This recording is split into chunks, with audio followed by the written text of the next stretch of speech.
Bonjour Louis, Louis Chevillard, c'est la première C'est fois moi-même. que Bonjour Eric. bonjour, c'est la première fois que tu participes à notre colloque, n'est-ce pas? Mhm. Ouais, ouais, tout à fait. La grande première, suite à ton invitation, bien sûr. Tout à fait, tout à fait. Donc, dis-moi un petit peu d'abord qui tu es. À qui je suis? Vaste question. Je vais essayer de répondre synthétiquement. Je suis un jeune homme de 22 ans là pour le moment, et je suis étudiant en biologie, donc passionné depuis toujours par les sciences naturelles, les animaux. J'ai toujours beaucoup aimé sortir dans la campagne, etc. Et avec quand même un petit attrait, puisqu'on va en parler, j'imagine, de la cryptozoologie, un petit attrait pour tout ce qui est mystérieux, tout ce qui est animaux fantastiques. Et à côté de ça encore, un grand attrait pour les sciences et la rigueur que la méthode peut nous apporter. Donc voilà, donc j'essaye de concilier les deux dans mes Est-ce que passions. tu fais de la photo ou de la vidéo?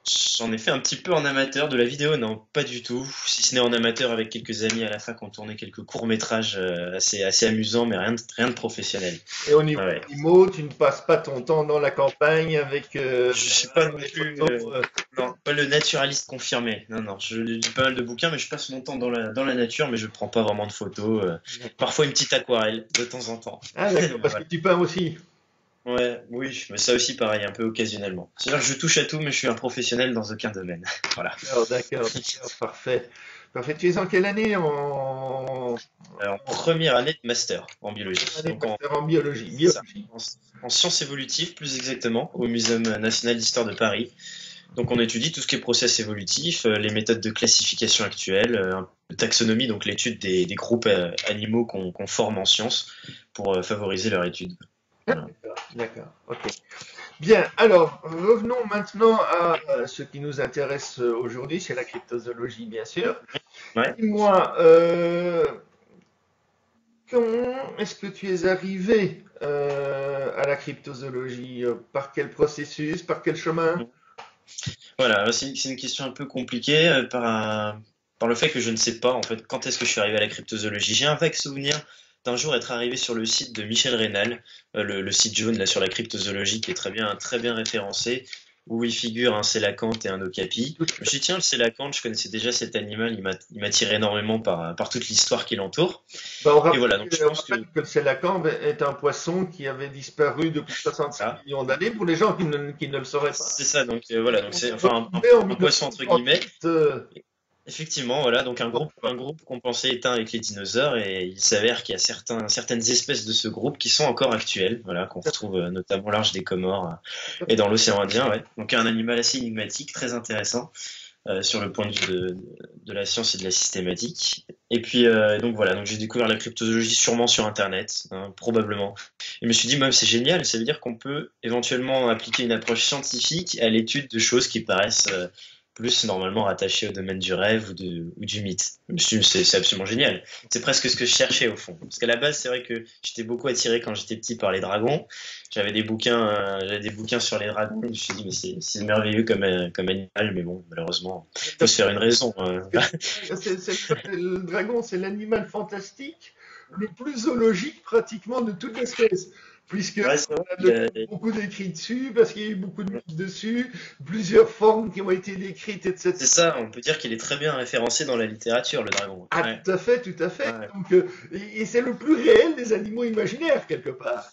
Ouais, en quelque sorte, si on accepte quelques incohérences du fait qu'il crache du feu ou qu'il soit aussi léger qu'un oiseau, j'en sais rien. Enfin bon. Tiens, si tu as vu, on ferait une parenthèse qui en reviendra. Tu as Ouais. vu, il y a une vidéo là-dessus sur l'histoire des dragons qui est super bien faite.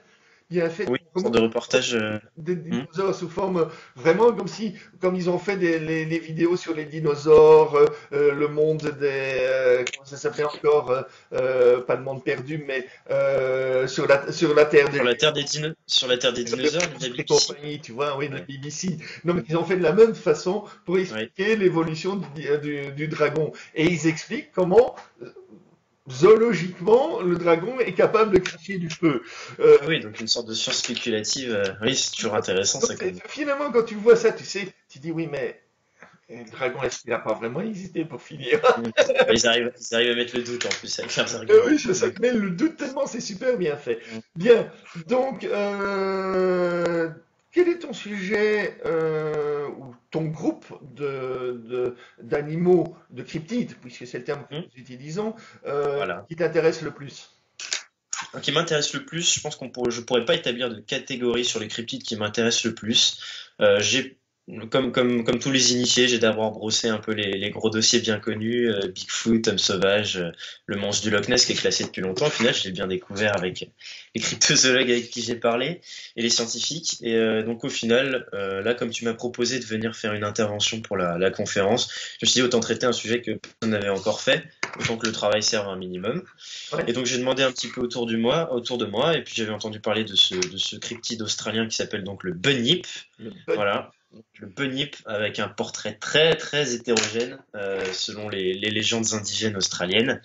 Donc ça peut aller de l'étoile de mer à l'homme à tête de poisson qui porte des roseaux sur la tête. Donc voilà, donc Donc, c'était un terme pour le terme valise. de Beunier, on pourrait le traduire par Voilà, c'est la créature ou le C'est monstre, ça, le n'importe monstre, la quoi. créature, probablement, voilà, c'est ça. C'est un terme valise dès qu'il y avait un être un peu surnaturel ou dont on ne savait pas grand-chose. On attribuait ça à un bunyip. Sachant que l'étymologie du mot, on ne sait pas exactement d'où ça vient non plus pour le moment. Mais voilà, donc ce qui est intéressant dans ce dossier, c'est de trier un peu les témoignages indigènes d'une part, et puis les témoignages des premiers colons qui ont débarqué et qui là se rattachent plus à un animal, disons palpable, réel, puisqu'ils décrivent, dans la plupart des témoignages, un animal qui ressemblerait à une sorte de phoque au pelage très sombre, mais à la tête assez allongée avec un crâne de chien presque. On va comme Cette tête de chien est très récurrente. Mais voilà, oui, ne dévoilons pas tout le portrait du bunyip, mais globalement, c'est les grandes lignes de la description. Sinon, il n'y aurait Voilà. plus aucun intérêt pour les gens de venir au colloque Oui, non, c'est vrai. C'est vrai. si tu racontes tout, quoi. Exact. Donc voilà. Donc c'est un boulot assez considérable. Il faut éplucher les témoignages. J'en suis à 58 à peu près, 58 témoignages circonstanciés. Voilà, là, Michel Rénal m'a envoyé par courrier encore des documents, donc ça fait encore du boulot à trier. C'est génial, Donc, c'est assez tu passionnant. vas devenir l'assistant de Michel Rénal. Oui, voilà, c'est ça. Mais On puisque a Michel écrit, s'intéresse aussi à des dossiers un petit peu moins connus, le Bunier, puis oui, oui. il parlait d'ailleurs aussi d'un sujet, si, allez voir l'interview que j'ai faite et que j'ai publiée hier ou avant-hier, allez la voir, vous verrez que c'est aussi, comme le tien, que c'est aussi un sujet très peu connu de la masse des gens qui s'intéressent à la Cryptide, cryptozoologie et en à la général. théorie de ceux qui viennent simplement de débarquer dans le secteur, quoi. Hein. Oui, oui, oui, voilà, c'est ça. Ouais. Il y a les gros dossiers que tout le monde connaît, le Bigfoot, le monstre du Loch Ness, le serpent de mer, etc. Et puis maintenant, il y en a d'autres aussi. Hein. Là, il y a une multitude de dossiers, parfois même plus intéressants que les mainstream, puisqu'ils sont sous-exploités, mais parfois ça parle d'un animal qui a un potentiel d'existence quand même plus élevé que d'autres. Ouais. Mm. Tout à fait, tout à fait. Et Michel s'est spécialisé là-dessus. Alors c'est pour ça Voilà, que tu vas devenir son assistant, son bras assistant. droit. Hein, est-ce qu'il va se décharger sur toi de Il y a, certains il y a un peu de dossiers? ça. Il y a Euh, un peu de ça. Je suis très reconnaissant de m'envoyer des documents de travail. C'est super.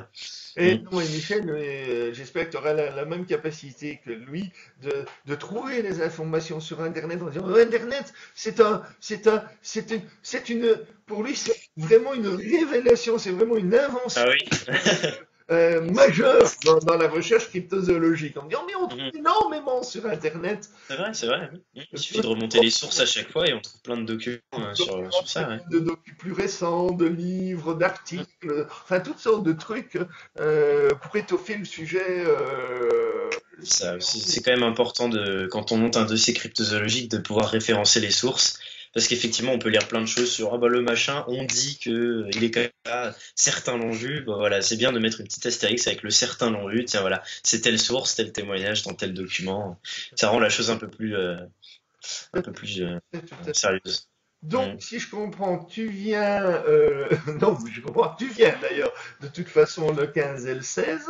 Donc, Mhm. moi, j'invite quand même les gens à venir t'écouter, hein, Mhm. un petit peu, surtout que cette année-ci, on a des conditions pour le colloque. Seule la Mhm. personne peut dire, bon, ben voilà, c'est Louis qui m'intéresse. Et oui, écoute, hein, Bon, ça, je vais rougir. Ouais. c'est lui qui, bon, son interview m'intéresse, enfin son exposé m'intéresse. Par contre, le reste ne m'intéresse pas. Ça peut arriver. Ça Ce serait pas de bol. Ce serait pas de bol que pas de parmi bol, tous les sujets, il y ait le. alors le bon, même qui- là, j'offre depuis cette année-ci une nouvelle façon de faire les choses, la possibilité de venir t'écouter toi seul, Mhm. hein, Et puis, la possibilité de se dire, bah tiens, il y a peut-être Louis, ça m'intéresse, Chauviat, ça m'intéresse, et puis peut-être que Michel Rénal, allez, j'invente là, m'intéresse aussi, donc je vais prendre deux conférences. Il y a une possibilité aussi d'en prendre deux. Il y a aussi D'accord, une ouais. possibilité, tu vois, ou d'en prendre trois. Bien sûr, plus tu prendras enfin, plus toi, pas toi, puisque tu es, Oui, mais moi pas plus personnellement, mais j'ai les gens compris qu'on s'adresse aux éventuels intéressés. voilà. Ouais. Plus ils prendront de conférences, et plus et les prix diminueront. Si tu prends une conférence, si tu prends deux ou trois conférences, tu n'auras pas le même prix que si tu n'en prends qu'une seule, quoi, hein. D'accord, ok. Une petite réduction chaque fois Voilà, un tarif dégressif au un nombre de tarif conférences. dégressif pour la première, pour la deuxième conférence et toutes les suivantes, quoi, hein. Donc voilà. Tu peux aussi, par exemple, on pourrait par exemple imaginer de prendre un pack, c'est-à-dire prendre le samedi le pack, c'est-à-dire qu'on prend toutes les conférences qui comprend le repas de midi, la Mhm, pause café, l'apéro et le repas du soir. mhm. Et éventuellement, l'activité, pas éventuellement, s'il y en a une, je ne l'ai pas encore bien définie, c'est vrai, D'accord, hein. l'activité de la soirée. Euh, Ah oui, la sorte de veillée. D'accord, très ouais, bien. une Le sorte de- menu ou Maxi en Best of général, on passe un Plus. documentaire ou quelque chose Mhm. comme ça, ou un film ou quelque chose comme ça. Si je parviens à en obtenir un, je suis sur la piste d'un, mais on m'a dit il est peut-être pas encore terminé, on n'est pas sûr qu'on l'aura. Donc D'accord. voilà quoi, Ok. hein, bon. Troisième possibilité, c'est bien sûr aussi de prendre le deuxième pack du dimanche avec un autre prix, parce qu'il y a un peu moins de choses pour le moment, donc il y a un autre prix, il n'y a qu'un seul repas, c'est le repas de midi, et il y a les exposés, donc c'est un autre prix que le samedi. Et on a aussi la possibilité de prendre les deux, le pack Voilà, ouais, le gros menu, quoi. du dimanche. Par contre, le logement n'est pas compris. Donc, Mhm. soit tu dis, oui, bah, je loge à l'hôtel, c'est très bien. Il y a un prix d'ailleurs prévu pour ceux qui participent au colloque et qui viendraient loger à l'hôtel. Il y a un prix prévu pour eux. Ou bien, ils peuvent aller loger, soit à Dinan, mais là, je crois pas qu'ils auront un prix plus intéressant. Il y a d'autres hôtels. Ou Mhm. au camping à côté du château où on fait Voilà. le colloque. Voilà. Pour ceux qui n'ont cure du confort, il y a le Voilà, camping il à y a un côté. camping gîte, donc ça il y a un camping et un gîte, ils peuvent le faire éventuellement pour, je crois, un prix moindre. Voilà, donc, mais je crois que c'est difficile de trouver dans un hôtel à Dinan un prix qui sera plus bas que celui qu'on propose. Donc voilà, ce sont les possibilités. Donc je ne vois pas pourquoi maintenant ben, on ne s'inscrirait pas pour venir t'applaudir, quoi, hein. Oui, c'est ça, il n'y a que du bénéfice à venir, ouais, Il y que a des avantages. C'est merveilleux. Et plus on sera fou, et plus on rira, quoi, hein, comme on dit. C'est ça, ouais. C'est vrai que dans le milieu, en plus, paraît-il, il y a quelques fous, donc ça va être vraiment Ouais, cool. Ouais. il y a quelques branches en cryptozoologie, effectivement, il y a une branche comme ça un peu. Mm. J'ai rencontré effectivement au Canada quelques illuminés comme ça qui ont des idées un petit peu, un peu bizarres, quoi, hein, et peu zoologiques Mm. dans Ouais, on les connaît l'interprétation bien. de la Mm. cryptozoologie, quoi. Bien sûr. Ok, Voilà, j'en profite pour garantir un discours relativement scientifique et réaliste, en quelque sorte. ouais, on n'attend Voilà, en attachant quand même de l'importance à ça. Ouais, ouais, ouais, on bien n'attend sûr. pas moins de toi. Mm. Ok, allez, Eh ben, très bien, Eric, bah, merci pour tes questions et puis eh ben, à très vite.